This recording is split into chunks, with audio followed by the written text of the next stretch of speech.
If you've forgotten your Crunchyroll password or need to reset it for any reason, follow these simple steps to regain access to your account. Step 1. Visit the Crunchyroll website. Go to the official Crunchyroll website using your web browser. Make sure you're on the correct site to ensure your information is secure. Step 2. Click on Login.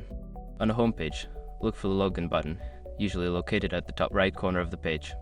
Click on it to proceed to the login screen. Step 3. Select Forgot Password. On the login screen, you will see a link that says Forgot Password. Click on this link to start the password reset process. Step 4. Enter your email address. You will be prompted to enter the email address associated with your Crunchyroll account. Fill in your email address and submit the form to receive a password reset email. Step 5. Follow the email instructions. Check your email inbox for a message from Crunchyroll. Follow the instructions in the email to create a new password. Make sure to choose a strong password that you haven't used before.